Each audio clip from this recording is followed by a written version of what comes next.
नमस्कार, स्वागत है आपका इंडस कोचिंग क्लासेस में। और आज सुबह के बज चुके हैं बेटा 5।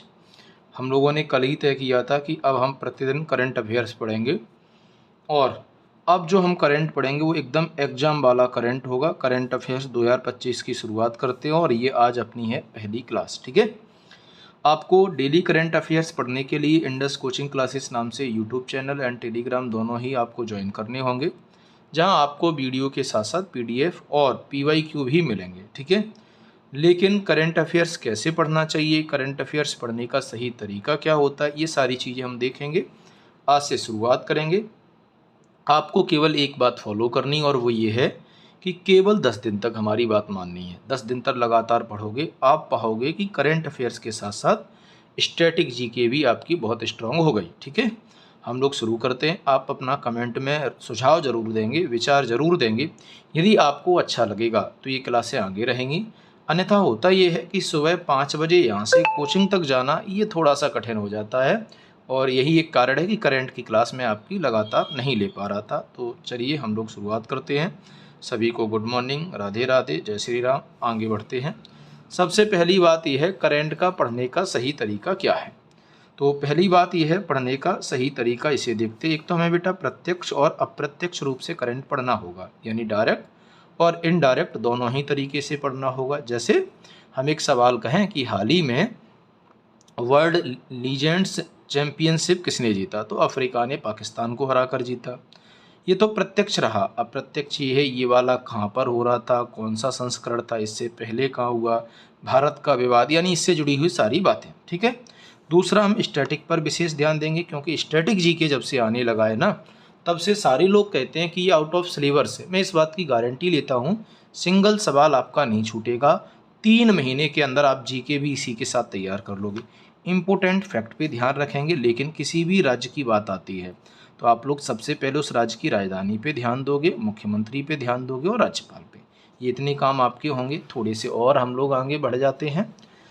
दुनिया में किसी भी देश का नाम आएगा तो हम ध्यान देंगे राजधानी एंड मुद्रा पे। ठीक है, चलिए पहले सवाल से कर देते शुरुआत। इतनी चीज़ों को हमें ध्यान में रखना होगा और पहला सवाल है आपकी स्क्रीन पर कि बताइए हाल ही में राष्ट्रीय अंतरिक्ष दिवस कब मनाया गया। हाल ही में इंटरनेशनल स्पेस डे हम लोगों ने कब मनाया, 23 अगस्त, 25 अगस्त, 16 अगस्त या फिर 5 अगस्त। तो सबसे पहले आप लोग कमेंट में आंसर भी दे सकते हो। राइट आंसर इसका है बेटा 23 अगस्त। अब मन में तुरंत सवाल आना चाहिए 23 को ही क्यों मनाया, 25, 16, 5 को क्यों नहीं मनाया। कुछ तो कारण होगा और हम कारण के पीछे जाएंगे तो ज़रूर हमें उसके बारे में सही और सटीक जानकारी मिल जाएगी। तो चलिए आगे देखते हैं क्यों मनाया गया। तो हम लोग कहेंगे चंद्रयान 3 की सफलता की याद में। अब हमें तुरंत समझ में आया चंद्रयान 3 हाल ही में हमने चंद्रयान मिशन भेजा था, तीसरा, तो शायद उसके बारे में कुछ होगा। तो मन में ये भी आना चाहिए कि चंद्रयान 3 की सफलता क्या है। और यदि चंद्रयान 3 की सफलता में बना है तो स्वाभाविक बात है कि चंद्रयान 2 और चंद्रयान 1 भी भेजा गया होगा। तो यही तो हमारा स्टैटिक है, यही तो बेटा अप्रत्यक्ष करंट है। देख लेते हैं। सबसे पहले यहाँ मैंने आपके लिए लिखा है चंद्रयान 3। चंद्रयान 3 को बेटा हमने 14 जुलाई 2023 को 2:35 पर दिन में भेजा था और इसे छोड़ा गया था श्रीहरिकोटा द्वीप से। ये जो श्रीहरिकोटा नाम का आइलैंड है ये आंध्र प्रदेश में है और यहीं पर एक सतीश धवन अंतरिक्ष केंद्र है। और ये किसका मिशन था, तो हम लोग कहेंगे सर इसरो का। इसरो के बारे में हम लोग आगे बात करेंगे। इसे इंडियन स्पेस रिसर्च ऑर्गेनाइजेशन के नाम से जानते हैं और ये भारत का सबसे बड़ा अंतर्राष्ट्रीय संगठन है। किसका, स्पेस के क्षेत्र का। ठीक है सर, तो पहली बात यह है चंद्रयान 3 14 जुलाई 2023 को छोड़ा गया, लेकिन सर 23 अगस्त तो आया ही नहीं। ठीक है, श्रीहरिकोटा आइलैंड से छोड़ा और हुआ क्या, 23 अगस्त 2023 को चांद पर इसने सॉफ्ट लैंडिंग की। अच्छा, 23 अगस्त को हमने सॉफ्ट लैंडिंग कर ली है, इसलिए ऐसा हुआ है। और इसलिए क्यों हुआ है, क्योंकि भारत ऐसा करने वाला दुनिया का चौथा, लेकिन हम लोग चांद के दक्षिणी ध्रुव पर सॉफ्ट लैंडिंग करा रहे थे बेटा। और दक्षिणी ध्रुव पर सॉफ्ट लैंडिंग करने वाला दुनिया का पहला देश है। हम दुनिया में पहले देश बने। इसी याद में हाल ही में मोदी सरकार ने 23 अगस्त को स्पेस डे मनाने की घोषणा कर दी। ठीक है सर, यह हमने नोट डाल के लिखा है, इसे विशेष याद रखेंगे। भारत चौथा देश बना, लेकिन दक्षिणी ध्रुव पर जो जाने वाला पहला देश बना। तो भारत चांद पर सॉफ्ट लैंडिंग करने वाला पहला मतलब चौथा देश है, लेकिन दक्षिणी ध्रुव पर चांद के जो हिस्सा दिखाई नहीं देता है, जिसे हम शांति का सागर कहते हैं, वो पहला देश बना है। अब चंद्रयान 2 क्या था? चंद्रयान 2 हमने 22 जुलाई 2019 को भेजा था। इसमें हम लोगों ने क्या किया? सॉफ्ट लैंडिंग कराई, लेकिन विस्फोट हो गया, कम्युनिकेशन टूट गया, तो इसका आधा मिशन फेल हो गया। यानी इसका जो ऑर्बिटल था, जो चारों ओर चक्कर लगा रहा था, वो तो सफल हुआ, लेकिन हम लैंड नहीं कर पाए। तो लैंडर खत्म हुआ तो रोवर भी खत्म हो गया। 3 मिशन थे इसका। एक ऑर्बिटल था, यानी चारों ओर चक्कर लगाना, दूसरा लैंड करना, और तीसरा उस पर एक रोवर चलेगा, जिससे हम उसके सतह के भूवैज्ञानिकता के बारे में जान पाएंगे। अब पहला कब था? चंद्रयान 1 22 अक्टूबर 2008 को भेजा गया। चांद के बारे में कुछ महत्वपूर्ण बातें हैं जो आप देख पाओगे। चांद पर पहला मिशन लूना 2 1959 में सफल भेजा गया। पहला मानव मिशन अपोलो अमेरिका ने, ये लूना सोवियत संघ का था, 11 भेजा कब? 1969 में, जिसमें पहला व्यक्ति चांद पर जाने वाला नील आर्मस्ट्रांग और दूसरा एडविन एड्रीनल नाम के व्यक्ति थे। चलिए अगला सवाल है, हाल ही में ISA यानी अंतर्राष्ट्रीय सौर गठबंधन में 107वां देश कौन सा बना? यूक्रेन। ये मालदोवा लिखा है, लेकिन रियल में मालदीव है, उसमें टाइपिंग एरर था, जैसा था मैंने वैसे ही लिख दिया है। उसके बाद फ्रांस और जापान। तो पहले तो राइट आंसर मालदोवा यानी मालदीव है, क्योंकि मालदीव का ही पुराना नाम मालदोवा है। ठीक है, चलो अब सबसे पहली बात तो ये है कि सर ये ISA क्या है और इसका 107वां देश बनना ये क्या मैटर है। चलो देखते हैं। पहली बात तो ये ISA का मतलब होता है इंटरनेशनल सोलर अलाउंस। ये जो इंटरनेशनल सोलर अलाउंस है, इसी को अंतर्राष्ट्रीय सौर गठबंधन के नाम से जानते हैं, और इसकी स्थापना 2015 में 30 नवंबर को हुई थी। इसका मुख्यालय गुरुग्राम हरियाणा में है। वर्तमान में इसकी अध्यक्षता भारत कर रहा है, और ये कब तक करेगा? तो 2026 तक। और इसका सह अध्यक्ष देश है फ्रांस। कैसे है बताएंगे। और भारत की तरफ से जो महानिर्देश हैं वो हैं आशीष खन्ना जी। कुछ नहीं है, हमारी जो पृथ्वी होती, समझो बात को, इस पृथ्वी पर एक हम 0 डिग्री लाइन जिसे विषुवत रेखा इक्वेटर बोलते हैं, एक बेटा 23.5 डिग्री जिसे कर्क रेखा बोलते हैं, और एक 23.5 साउथ इसे मकर। और सूर्य क्या करता है? अपनी रोशनी से इसे प्रकाशित करता है। यानी यहाँ पर इस वाले इलाके को हम बोलते इंटर ट्रॉपिकल जोन, यानी अंतः उष्णकटिबंधीय क्षेत्र। कहानी केवल इतनी सी है कि जो लोग उष्णकटिबंधीय क्षेत्र में आते हैं वो सौर ऊर्जा का प्रयोग अधिक करेंगे, जिससे क्या होगा? हम पृथ्वी के इन्वायरमेंट को बचा पाएंगे और अधिक दोहन नहीं करेंगे। इसके लिए हम लोगों ने अंतर्राष्ट्रीय सौर संगठन बनाया, यानी गठबंधन। आज उसमें 107 देश हो चुके। इससे पर्यावरण को बढ़ावा मिलेगा। मालदोवा यानी मालदीव की राजधानी क्या है? माले। और इसकी मुद्रा क्या है? रुपया। ये जो मालदीव है इसके ऊपर क्या है? तो हम लोग कहेंगे सर इसके ऊपर है 9 डिग्री चैनल। और ध्यान रहे इस 9 डिग्री चैनल के ऊपर क्या है? तो मिनिकॉय। और ये जो मिनिकॉय है ये क्या है? तो हम लोग कहेंगे सर भारत का ही एक छोटा सा द्वीप है। इसलिए भारत और मालदीव कौन से चैनल से जुड़े हैं? 9 डिग्री चैनल। तो चलिए अपन आगे बढ़ जाते अगले सवाल की तरफ। अच्छा, नोट एक याद रखेंगे बेटा, नोट। तो यह पहला अंतर्राष्ट्रीय गठबंधन है जिसका मुख्यालय भारत में, और भारत में कहाँ है? गुरुग्राम यानी हरियाणा। तो हमारे यहाँ कोई भी अंतर्राष्ट्रीय गठबंधन का मुख्यालय नहीं है, ये इकलौता है। तो चलिए अगला सवाल है आपकी स्क्रीन पर। हाल ही में सत्यपाल मलिक का निधन हुआ। अब ये जो सत्यपाल मलिक का निधन हुआ ये कौन थे? अभिनेता, राजनेता, जज या खिलाड़ी? तो राइट आंसर कहेंगे राजनेता। कौन थे? राजनेता। अब सर हुआ क्या है, पूरी कहानी देखते हैं। जो सत्यपाल मलिक हैं इनकी 14 जुलाई 1946 को बागपत आजकल यूपी में आता है, यहाँ पर जन्म हुआ था।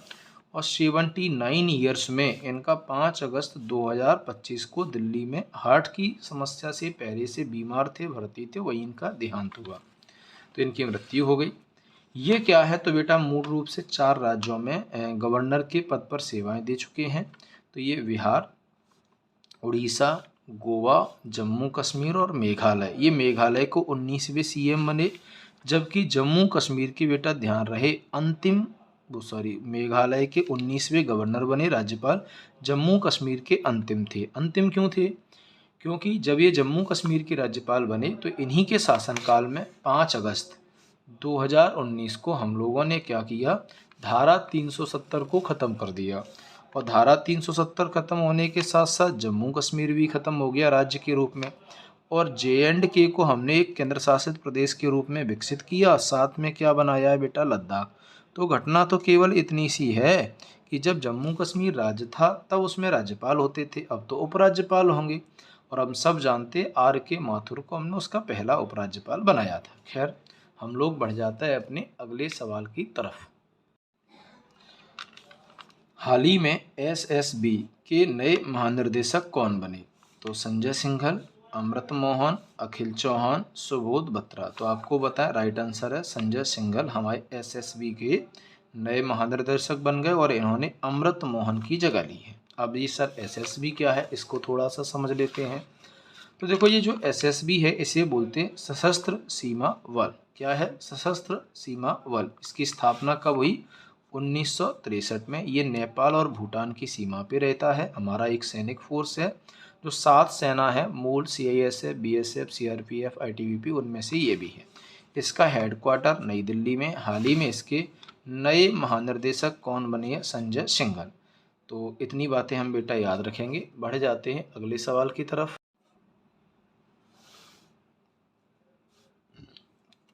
तो अगला है, हाल ही में वर्ल्ड लीजेंड्स चैंपियनशिप 2025 किसने जीता? Africa, Pakistan, Bharat, Australia. ये थोड़ा IMP है। हाल ही में यहाँ भारत और पाकिस्तान को लेकर थोड़ा विवाद रहा है। तो राइट आंसर अफ्रीका है। इसमें अफ्रीका ने पाकिस्तान को बुरी तरह से हराया था। तो सर इसकी पूरी कहानी क्या है, तो चलो देखते हैं। इसका पहला सीजन भारत ने जीता था और भारत ने पाकिस्तान को 5 विकेट से हराया था। ये इसका दूसरा सीजन था जिसने पाकिस्तान को अफ्रीका ने हराया है। इसमें AB डिविलियर्स ने शतक मारा और इस पूरी चैंपियनशिप में शायद AB डिविलियर्स ने 3 शतक मारी। इसकी शुरुआत 18 जुलाई को ही, फाइनल 2 अगस्त को था, इंग्लैंड में खेला गया था। तो हुआ क्या था इसके बारे में, तो भारत ने इस बार पाकिस्तान का बाइकआउट किया और हमने पाकिस्तान के साथ मैच नहीं खेला। तो पहला वाला तो नहीं खेला। दूसरा क्या हुआ बेटा, जो सेमीफाइनल था वो भी पाकिस्तान के साथ भारत का हुआ। हमने कह दिया जाओ मरो, तुम ही जीतो, हम तुम्हारे संग नहीं खेलेंगे। इसलिए पाकिस्तान बिना सेमीफाइनल के आसानी से फाइनल में पहुंच गया। नहीं तो आप लोग जानते हो आसानी से कहाँ पहुंचता है। और फिर वही हुआ कि अफगानिस्तान ने उसे हरा दिया। चलिए अगले सवाल की तरफ, और हम बढ़ जाते अपने अगले सवाल की तरफ। तो अगला है, हाल ही में झारखंड के पूर्व CM का निधन हुआ। ये झारखंड के पूर्व CM कौन थे? नवीन पटनायक, शिबू सोरेन, बाबूलाल मरांडी और अर्जुन मुंडा। तो याद रहे इसके राइट आंसर हैं कौन, शिबू सोरेन B। तीसरे CM बने थे झारखंड के और लगातार ये ऐसे ही छोड़ छोड़ के 4 बार CM रहे। झारखंड क्या है, भारत का एक राज्य है। हमने पहले ही कहा है भारत का कोई राज्य होगा तो राजधानी, तो झारखंड क्या है, राजधानी। वहाँ के वर्तमान CM कौन है, हेमंत सोरेन। और वहाँ के गवर्नर कौन है, संतोष गंगवार। इतनी बातें हमें याद रखनी होंगी। हम लोग बढ़ जाते हैं अपने अगले सवाल की तरफ। ये आपके लिए एक होमवर्क है जो आपको कमेंट्स में बताना है। वर्ल्ड्स लीजेंड्स चैंपियनशिप में सबसे ज़्यादा शतक किसने लगाई?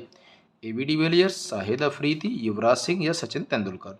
तो कमेंट्स में जवाब दें। और या आप ऐसी चीज़ें कवर कर पा रहे तो आपको मैं अगले 1 महीने में इतना करेंट करा दूंगा कि अब चाहे फिर आप railway, group D, SSC, MTS, IB कोई भी एग्ज़ाम दोगे आपको कोई समस्या नहीं आएगी। हैवी लेवल का करेंगे, स्टैटिक ध्यान में रखेंगे। बस सुबह कोचिंग से जाना पॉसिबल नहीं होता क्योंकि फिर 8 बजे से क्लासें होती हैं, 6:30 से मेन बैच शुरू हो जाता है और पूरे दिन क्लासें रहती हैं। तो हमें यही एक तरीका लगा।